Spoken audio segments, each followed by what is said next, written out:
For tonight, we are just gonna do a simple unboxing Hasnss PRO 7. This is the MTB hubs from, I think, Taiwan or China.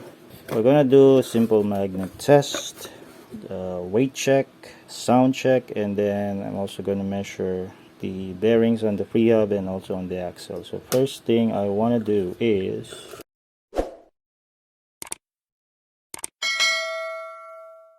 I'll take a look at the skewers and plastics. I don't need the plastics. So the Hasnss PRO 7 hubs, MTB hubs, doesn't really have a manual or sticker or anything else, just the box, simple box, and the skewers, and then the hubs. First, skewer. So magnet works, made from steel. Of course, the levers, they are made from aluminum. How about the end caps? End caps, they don't have any plastic material on the end caps, which is good. So this one is made from aluminum, maybe magnesium. We're good on this one. Next that I want to do simple magnet test is on the front hub. Front hub, they're all made from aluminum except this silver thing over here. So let's try pop this out. This one is made from steel. There you go. So magnet works.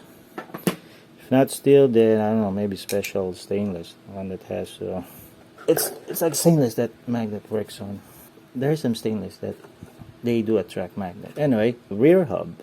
Let's go check out the rear hub. Same deal, aluminum body, and sadly this is free hub is made from aluminum. So after a few months, you may start to see some bite marks over here.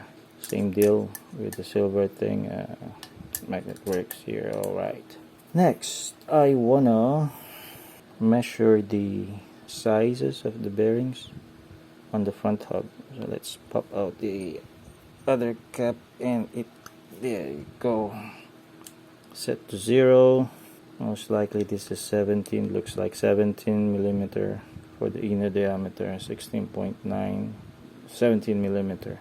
For the outer diameter of the bearing that you need, just in case you're going to replace it, looking at close to 13 millimeters. So of course, same side, or the other side should be the same sizes.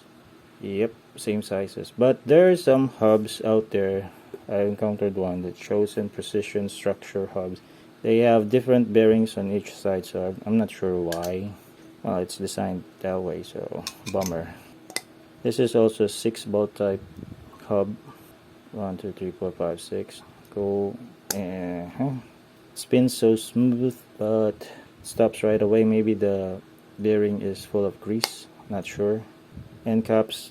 By the way, the end caps doesn't have a thread. You just need to pop this out. So I'm not sure if that's good news or bad news. Other bikers out there, they like a hub with a thread on the end caps. Next thing, the rear hub. Remove this and I'm gonna measure the bearing. Again, there are no thread. This is just push and pull. First thing I want to measure is the bearing on the axle, rotor side.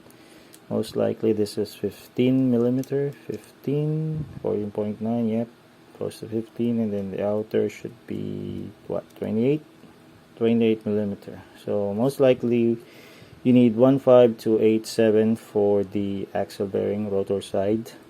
Again, I do not rely on codes.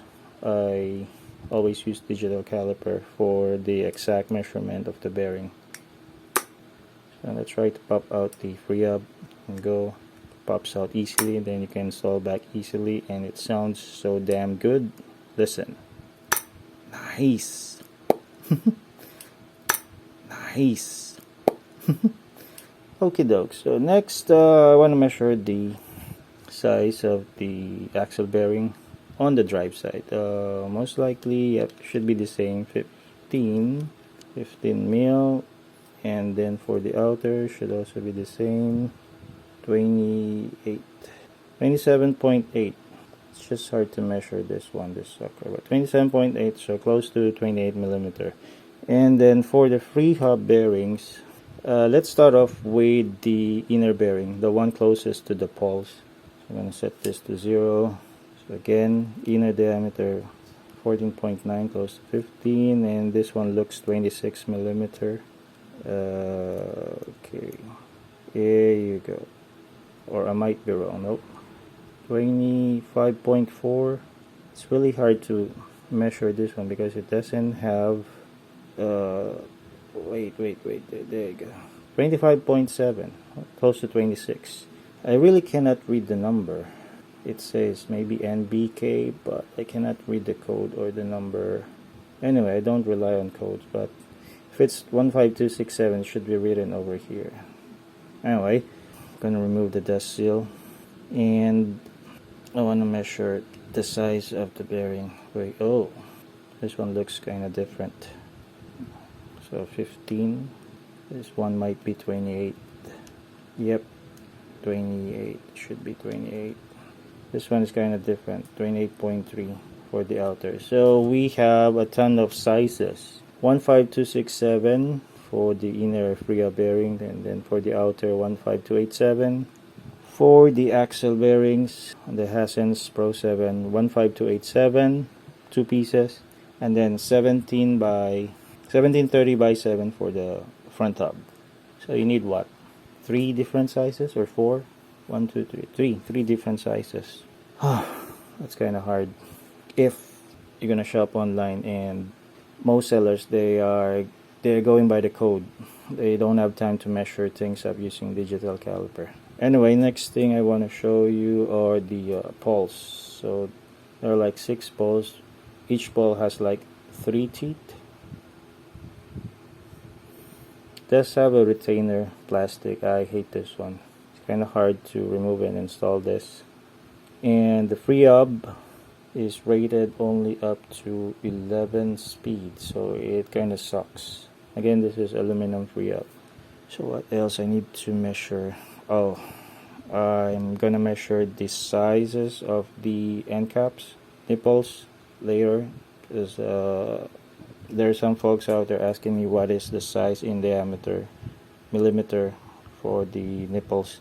Anyway, another issue, minor issue that I encountered with the Hasnss PRO 7, the freehub is kind of a bit hard to install back. You need to adjust the spacer.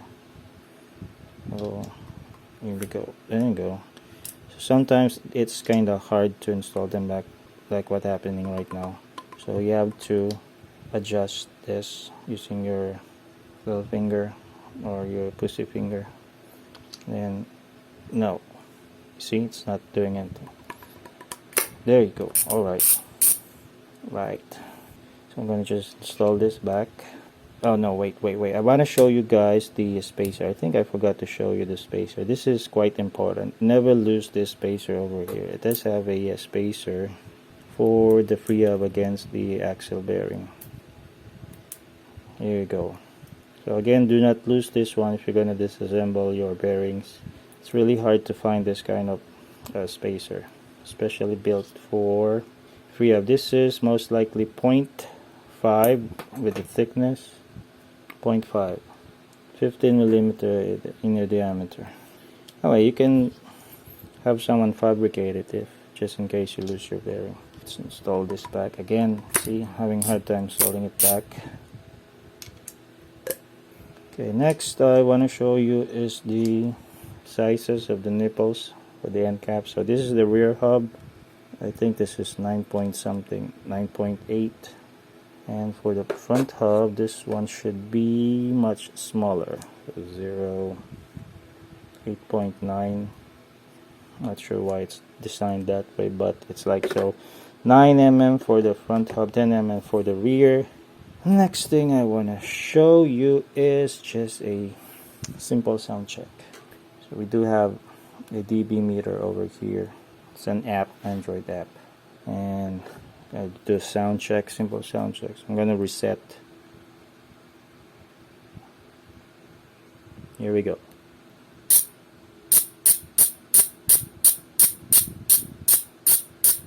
$71.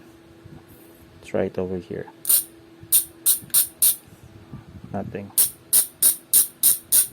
73. My ass. Another one. Let's reset.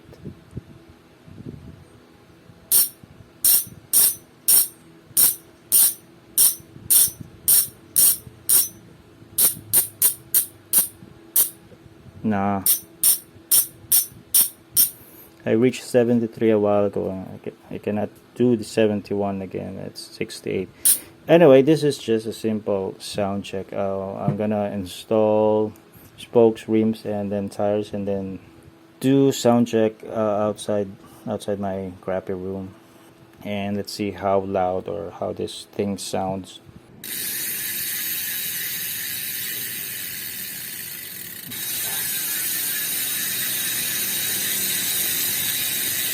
So what else? Oh, before we go, yep, the weight check. I forgot to show you guys the weight check.